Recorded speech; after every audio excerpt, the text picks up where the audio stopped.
From Wish TV and the All Indiana Podcast Network, this is the News 8 Daily 8 Podcast, a Wish TV News 8 update. Hi, this is Hannah Mordo, and this is your News 8 Daily for Thursday, March 5th. It is another super soggy day today. Just torrential rain this morning and some fog out there. Fog could be issue enough for some school districts to potentially delay. We have mild temperatures. This rain's going to hang around. Spotty showers really through the afternoon. Could have some more heavy rain tomorrow and strong storms possible this weekend. The good news is the temperatures were going to be about 65 degrees. Iran's paramilitary Revolutionary Guard is claiming a new attack today on a U.S. oil tanker in the northern part of the Persian Gulf. A statement read on Iranian state television did not elaborate, but an earlier British report says an attack targeted a tanker off the coast of Kuwait. The U.S. has not confirmed the attack, and there's no word of any casualties as of this morning. The Pentagon has released the last two names of the 6 U.S. soldiers killed in an Iranian drone strike in Kuwait in the early hours of the fighting. The Defense Department says they were 45-year-old Major Jeffrey O'Brien and 54-year-old Chief Warrant Officer Robert Marzin. All 6 soldiers were reserve soldiers assigned to the 103rd Sustainment Command out of Iowa. The Pentagon says the unit provides logistics to troops throughout the Middle East.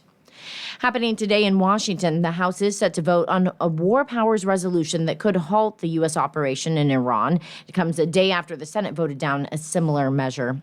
The vote in the Senate was 53-47 against the resolution, mostly along political party lines. The House vote could still give a snapshot, though, of support for Trump's decision to bypass Congress before launching the attacks.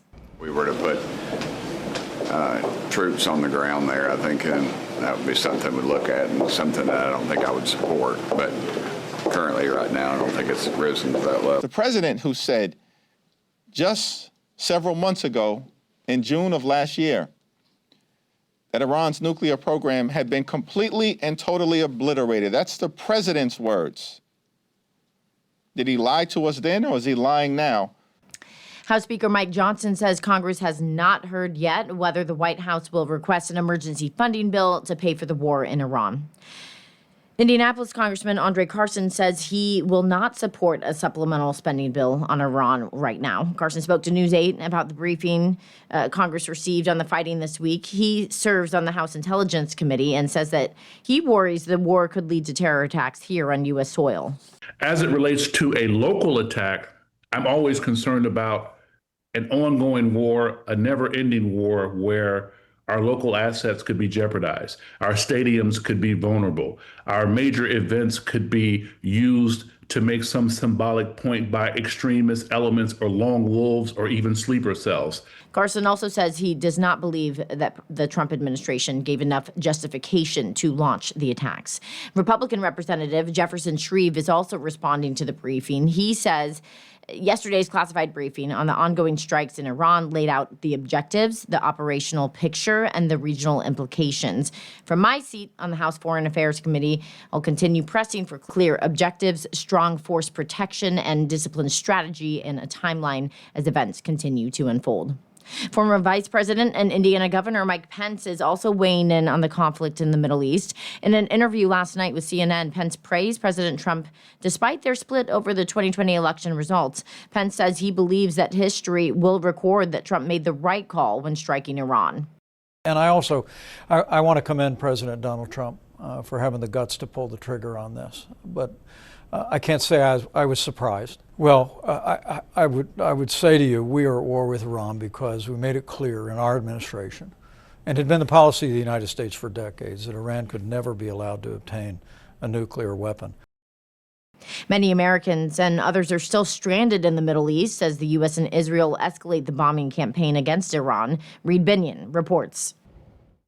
We'll go anywhere. We just want to get out. For me, when can we get out? When can we see our families again? 2 American students among many people stranded in the Middle East as the U.S.-Israeli war with Iran continues to impact the entire region. Israel pushing forward with its bombardment of Iran, including hitting military targets on the ground. We completed wave of strikes against missiles, launchers to Iran. And battling the Islamic Republic's forces in the sky. F-35 shot down Iranian fighter jet. Israel also hitting Hezbollah targets in Beirut. The Israel Defense Forces also sending ground troops into southern Lebanon. Officials say the deployment was to provide an additional layer of defense for the residents of northern Israel. The U.S. continuing its operations in the war. I'm Reed Binion for Wish TV and WishTV.com. Here in Indiana, an attorney investigating the death of a high school football star now faces criminal charges. Hamilton Southeastern student Mason Alexander was killed in a car crash last year. IT-Mate's Tim Spears talks about why prosecutors are now targeting the attorney who had been working with Alexander's family.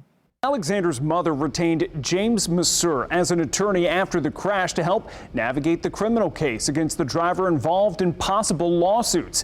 Investigators say Masur removed evidence from the wrecked car without any permission from law enforcement or the owner. He's now charged with felony theft. This one is pretty unique. This is not common. It's the first time I've seen something like this happen with an attorney. The Hamilton County Sheriff's Office has had its share of theft cases, but Chief Deputy John Lowe's is struggling to think of one quite like this. I think it was just a little puzzling that someone would do that. About a week after the crash that killed Mason Alexander, investigators say attorney James Masur tried to get into the car at Miller's Towing to retrieve its black box. He asked Alexander's uncle to join him. Then, with help from staff, they removed the vehicle's computer control unit, antenna, and several other items. It was Alexander's uncle who then called the sheriff's office asking if it was legal. Authorities say since they didn't have permission, it wasn't. Should this attorney have known better?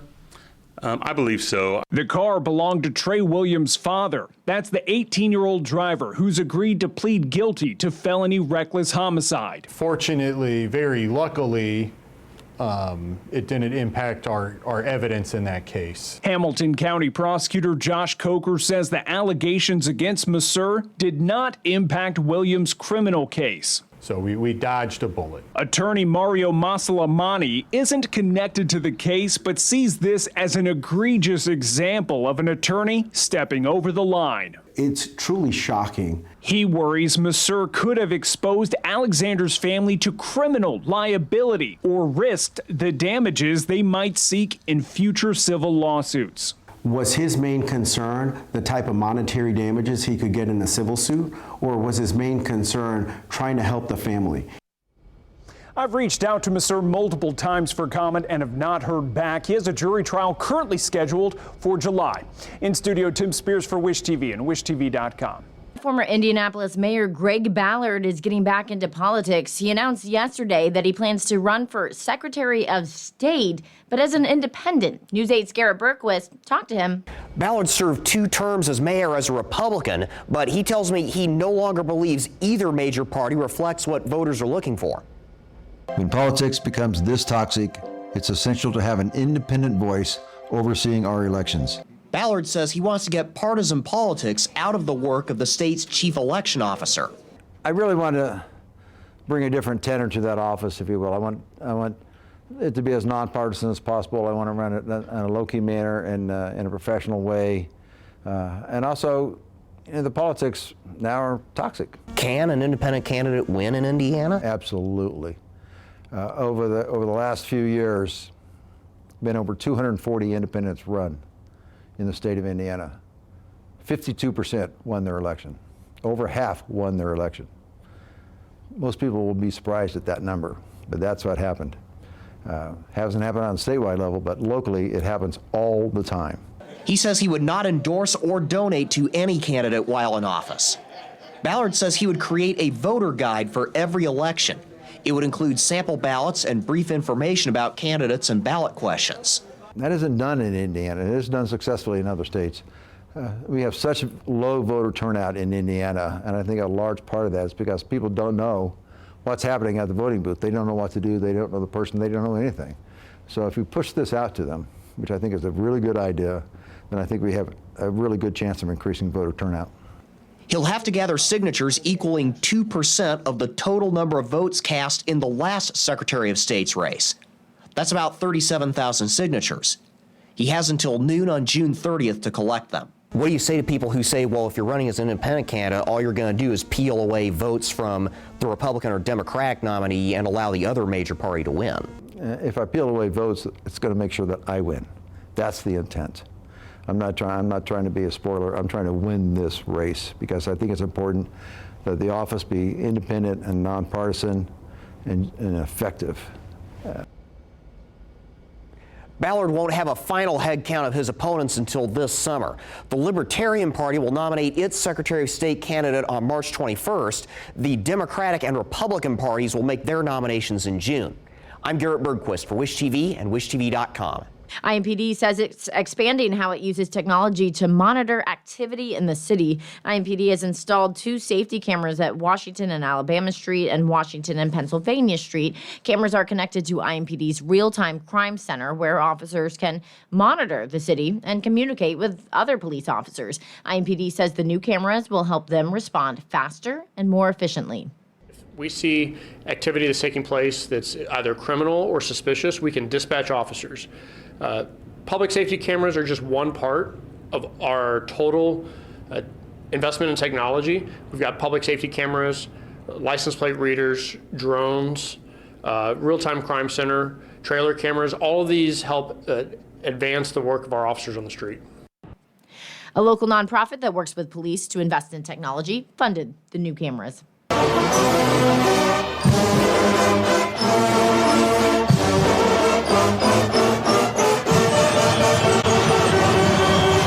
That was Notre Dame's band and fans celebrating Coach Lou Holtz as he went into his final quarter as the Fighting Irish's head coach back in 1996.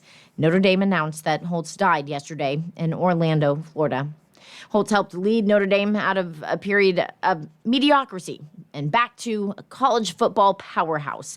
The school hired him in 1986, and he inherited a Notre Dame program that had not won more than 7 games in a season for more than 5 years. Holtz led the Irish to the Cotton Bowl in his second year and the national championship in 1988. It remains the most recent national championship in the program's history. The university released a statement after Holtz's death, saying in part, among his many accomplishments, we will remember him above all as a teacher, a leader, a mentor who brought out the very best in his players on and off the field, earning their respect and admiration for a lifetime. Lou Holtz was 89 years old. The Indiana Hoosiers are still alive in Big Ten women's basketball in the tournament here in Indianapolis, while the Purdue Boilermakers see their season end in round 1. IU trailed Nebraska by as much as 20 points at one point. IU trailed Nebraska by as much as 20 points, but towards the end of the game, 1 minute left, a 3-pointer put them over. Hoosiers went on to win 72-69. IU plays Ohio State in round 2 of the tournament today at Gainbridge Fieldhouse. Tip-off is set for about 2:30. It just depends on when the early games between USC and Washington actually end. The Purdue women are done for the season, falling in the opening round to the Oregon Ducks. Yesterday, final score was 82-64. The Boilermakers finished their season with a record of 13-17. On the men's side, IU gets a badly needed win for its NCAA tournament hopes on senior night. One of those seniors, Lamar Wilkerson, scored 16 points, including a step-back 3 that was pretty impressive. This is his 1,000th three-pointer of the season, second in program history behind a Newcastle native and Hoosiers great Steve Alford. Keep in mind the three-point line was closer to the basket in Alford's day. IU rolls over Minnesota 77-47. Hoosiers wrap up the regular season with a matchup against another bubble team, Ohio State. Tip-off is at 5:30 Saturday in Columbus. The Purdue men escape a scare on the road against Northwestern. C.J. Cox scored a season high of 27 points. Boilermakers went on to win 70-66. Purdue wraps up its regular season at home on Saturday against Wisconsin. IU head football coach Curt Cignetti can add another high award to his resume, this one being the recipient of Indiana's highest honor. Governor Mike Braun presented Cignetti with the 2026 Sachem Award yesterday. Braun says it's for Cignetti's leadership and service to the state. The Sachem Award is presented to one person every year. It's given to people in the state who have profoundly shaped Indiana through their leadership, character, and service. Braun also honored every member of the undefeated national championship winning team with the Sagamore of the Wabash Award as well. This has been your News 8 Daily from Wish TV. I'm Hannah Mordeau. Watch us on Wish TV and wishtv.com. This is the News 8 Daily 8 podcast, a Wish TV News 8 update on demand. For even more, on demand and on the go. Connect with Wish TV on Facebook at wishtv.com and on the free Wish TV mobile app. Thank you for listening. And be sure to like, subscribe, and follow this podcast for updates every weekday morning on the All Indiana Podcast Network and wherever you get your podcast.